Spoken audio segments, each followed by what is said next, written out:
Ser camionero es una tarea difícil. No todo el mundo puede dejar a su familia por tanto tiempo. Por eso debemos apoyarlos y ayudarlos durante sus viajes por esas carreteras. Opportunity Insurance te entiende y va cada milla a tu lado. Como familia, preocupándose por tu seguridad. Opportunity Insurance, la seguridad de andar por la vida asegurado. ¿Tienes tu emprendimiento, empresa, negocio, evento en Florida Central o Tampa? ¿Quieres ser un aliado de Agárrate?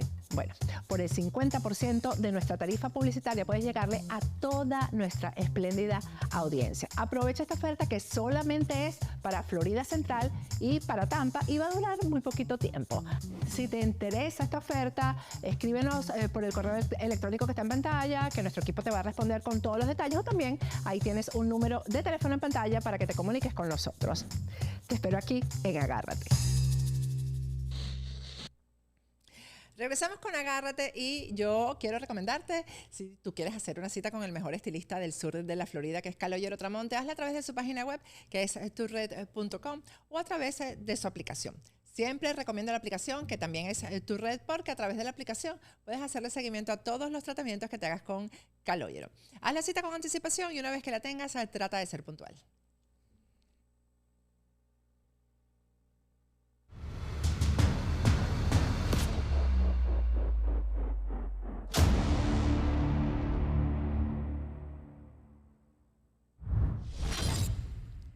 Regresamos con Agárrate y bueno, las noticias de inmigración el día de hoy parecen tener más que ver con extraterrestres que con migrantes, porque resulta que en California han aterrizado 2 aviones en el lapso de 3 días con inmigrantes y no se sabe de dónde llegan los aviones. Vamos a conversar con nuestro abogado Jesús Reyes sobre este tema. Buenas noches, Jesús, ¿cómo estás? Bien, Patricia, gracias a Dios. Y sí, bueno, preocupado también con esta noticia y también con muchas dudas. Sabemos que estamos en tiempos de elecciones, sabemos que inmigración es un tema principal y todo esto combinado, además de eso que acabó de ocurrir, de verdad que deja mucho de qué desear y eso incrementa las preguntas que tiene nuestra comunidad acerca de cómo el gobierno, tanto federal como los diferentes estados, están manejando el tema de inmigración. Sí, yo voy a leer la noticia, Jesús, porque de verdad que los detalles son bastante delicados, ¿no? Esto aparece en el portal de Univision, ¿no? Y dice que funcionarios de California están arremetiendo contra DeSantis, que es el gobernador de la Florida, por el envío de migrantes a Sacramento, mientras que el gobierno de Florida no confirma ni desmiente haber ordenado su traslado. Porque precisamente la noticia es que no se sabe de dónde vienen los aviones, quién los envió. Y explica, funcionarios de California arremetieron este lunes contra el gobernador de Florida, Ron DeSantis, e insinuaron el inicio de una investigación penal en torno a la llegada de 2 vuelos con inmigrantes que cruzaron la frontera sur de Estados Unidos hacia Texas y posteriormente fueron enviados a Sacramento, California, supuestamente por órdenes del gobierno de Florida. El vuelo que llegó el lunes, es decir, el día de ayer, con alrededor de 20 migrantes, se produjo luego de que el pasado viernes otros 16 migrantes de Colombia y Venezuela fueran trasladados por tierra desde Texas hasta Nuevo México y posteriormente colocados en un avión con destino a un pequeño aeropuerto de la capital de California, señalaron los funcionarios. Por su parte, el lunes el gobierno de Florida no había confirmado ni desmentido que tuviera algo que ver con los viajes. Los hechos son los que les acabo de decir. Primero, un grupo de 16 migrantes que aterrizó el viernes y la segunda aeronave que aterrizó el día de ayer con 20 más. ¿Cuál es el indicio de que el gobierno de Florida tiene que ver con esto?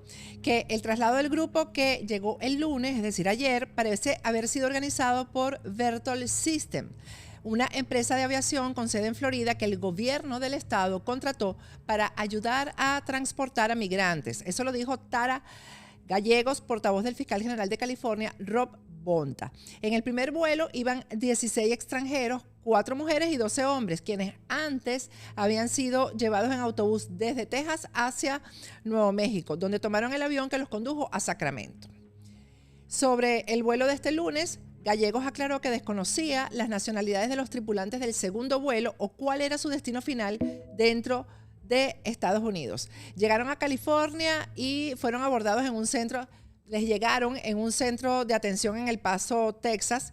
Es decir, se les acercaron y presuntamente les propusieron el vuelo. Lo que no se sabe todavía es porque dice que les mintieron a los inmigrantes y los engañaron intencionalmente.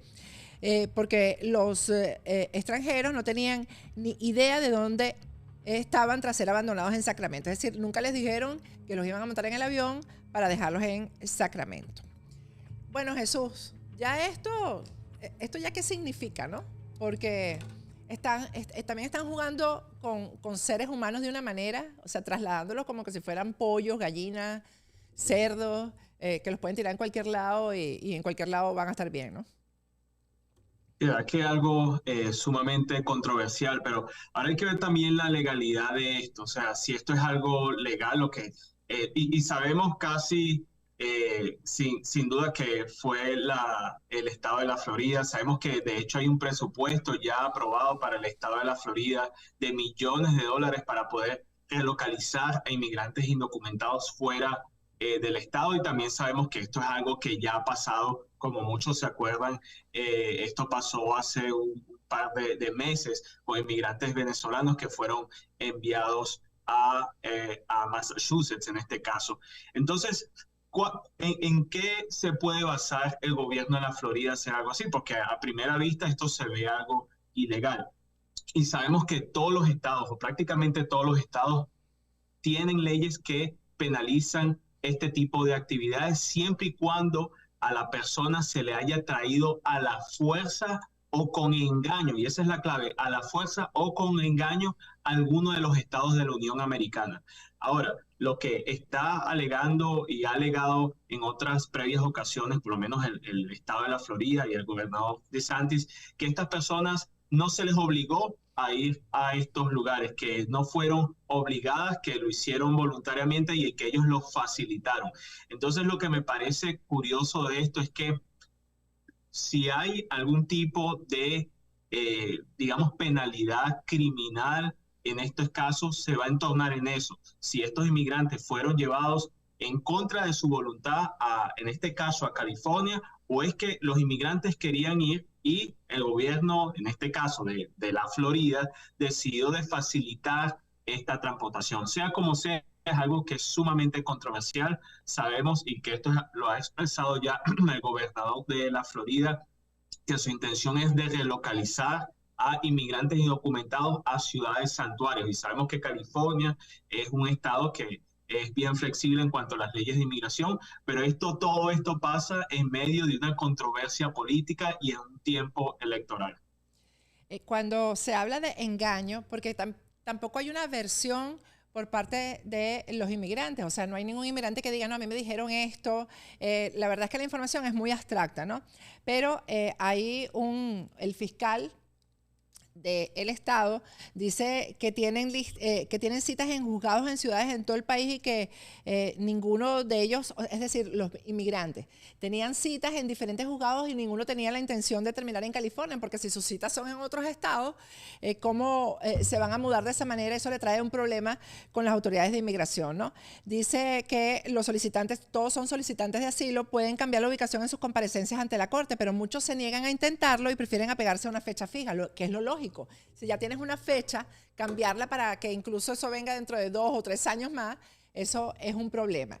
¿Qué puede hacer un inmigrante legalmente, Jesús, si es engañado como fueron engañados estos?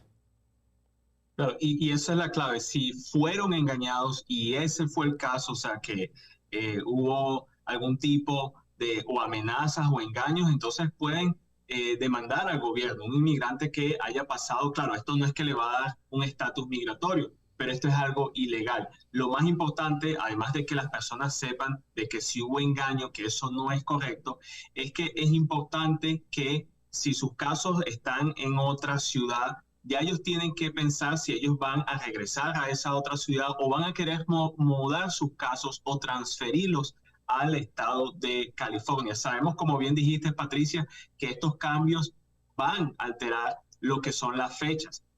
Normalmente cuando se hace un cambio de dirección o se muda un caso de una corte a otro, eso termina alargando los procesos, sobre todo si estamos hablando del proceso de asilo. 1. 2. Si el inmigrante no ha sometido su solicitud de permiso de trabajo o su aplicación de asilo, esto puede afectar, es decir, el cambio de un caso de una corte a otro estado, puede afectar la elegibilidad de ese inmigrante de poder adquirir un permiso de trabajo. Entonces es muy importante saber si vale la pena o no cambiar el caso de un estado a otro. Por eso yo siempre les recomiendo a las personas que se asesoren bien, porque en muchas ocasiones no vale la pena. Es bien desafortunado lo que le pasó a estos inmigrantes si ellos no tenían la intención de ir a California, pero de nuevo es importante ver si vale la pena mover sus casos o no, porque a veces el moverlos, o sea, el cambiar de dirección, más bien puede afectar sus casos. ¿Qué opciones tienen los inmigrantes cuando llegan a los Estados Unidos por la frontera? En este momento, Jesús, que han cambiado las cosas.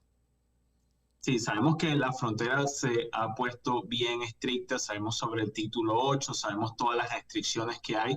Sin embargo, no han cambiado las leyes de inmigración. Una persona que viene buscando refugio y se le aprobó su entrevista de miedo creíble o se le permitió ingresar al país, tiene derecho de someter un asilo si es que es víctima de persecución. También si tiene un familiar cercano que le pueda hacer una petición, pudiera ser elegible a eso. También existen otros amparos como es cancelación de deportación, paro de deportación, si una persona califica a algún tipo de acción diferida o TPS, pero lo más importante es que las personas no esperen, y eso es lo que he escuchado muchas veces, Patricia, personas en nuestra comunidad que dicen, no, yo voy a esperar a que me llegue la notificación, voy a esperar que me envíe algo inmigración para ver qué es lo que tengo que hacer. No espere, porque muchas veces estas aplicaciones o estos procesos con inmigración tienen una fecha límite.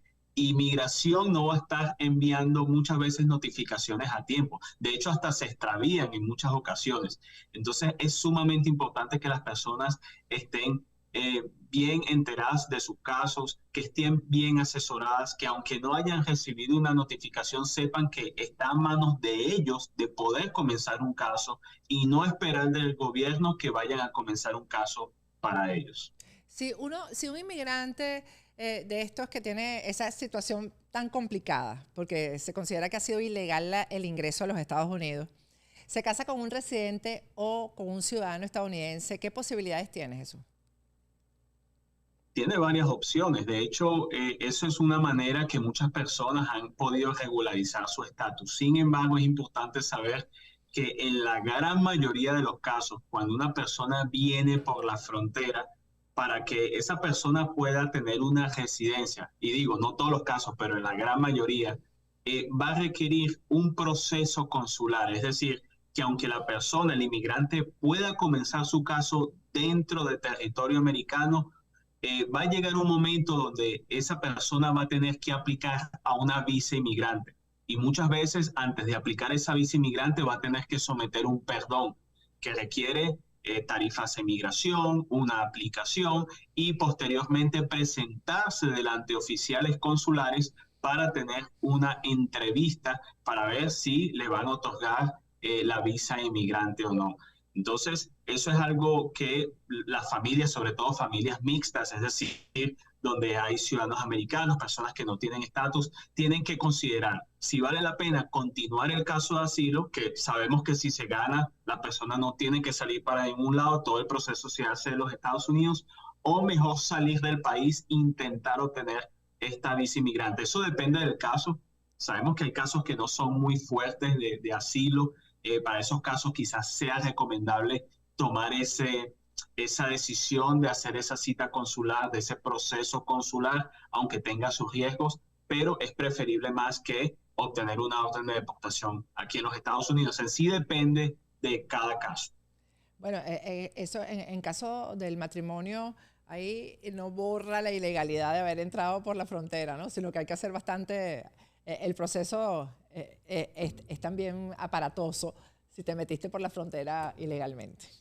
Sí, y conozco casos que aún no entiendo por qué, pero bueno, no estoy aquí para jugar a nadie, pero conozco casos de personas que son elegibles para una petición familiar estando en sus países, que pudieran entrar por la puerta ancha ya como residentes legales, pero por alguna razón u otra envían a los familiares por las fronteras, ellos pudiendo haber solicitado a su familiar, y ahora entonces el proceso, como dice Patricia, se vuelve más largo, se vuelve más complicado, porque ahora no es solo simplemente salir una cita consular, hay que pedir un perdón, hay que pagar tarifas, hay que exponerse otra vez en todo un proceso migratorio cuando no necesariamente tenía que ser así. Pero, como digo, o sea, hay diferentes casos y cada caso hay que verlo de forma separada. Sí, por cierto que la semana que viene, Jesús, me gustaría que el programa lo hiciéramos sobre cómo está funcionando lo del parol humanitario, porque bueno, hoy hay una campaña también para que los periodistas nos ocupemos de esto, de las personas que están esperando ya hace meses y no tienen respuesta, pero hay casos, por ejemplo, de familias que se los aprobaron a 3 y a un miembro de la familia no se lo han aprobado todavía. Hay diferentes problemas con lo del parol humanitario y quizás esas son las razones por las que prefieren, no, métete por la frontera y aquí resolvemos, ¿no?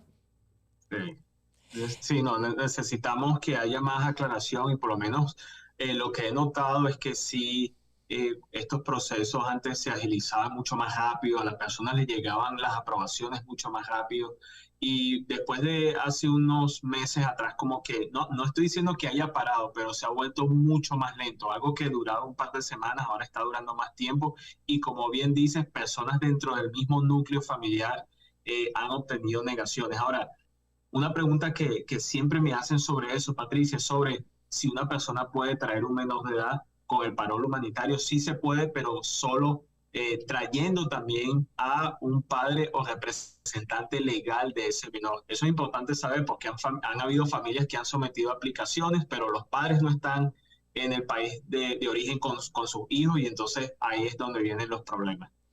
Jesús, ahora va a entrar en vigor la SB 1718. ¿Cuáles son las recomendaciones que tú haces? Sí, como habíamos hablado la última vez, lo más importante, primero, mantener la calma, segundo, asesorarse bien y tercero, y cuando digo asesorarse bien, varias opiniones legales, no solo de una persona, y que sean con abogados de inmigración, pero tercero, que si usted tiene la habilidad de entrar en un proceso, que lo haga. Sabemos que hay muchos procesos que no conllevan directamente a la residencia, pero sin embargo le permite tener un tipo de protección legal aquí en los Estados Unidos. Y eso es lo único que se requiere. En ninguna parte de la ley de la Florida dice que ahora las personas tienen que ser residentes o ciudadanos americanos solamente, no. Lo único que exige que las personas estén documentadas. Y si una persona está documentada, aunque sea un proceso, ya sea TPS, asilo, algún tipo de petición, esto lo va a ayudar muchísimo. Así que asesórese, vea sus opciones y asegúrese que usted esté protegido con inmigración. Bueno, Jesús, nos vemos el martes que viene nuevamente. Gracias. Claro que sí, nos vemos, Patricia. Un abrazo. Bueno, con esto me despido. Hasta mañana.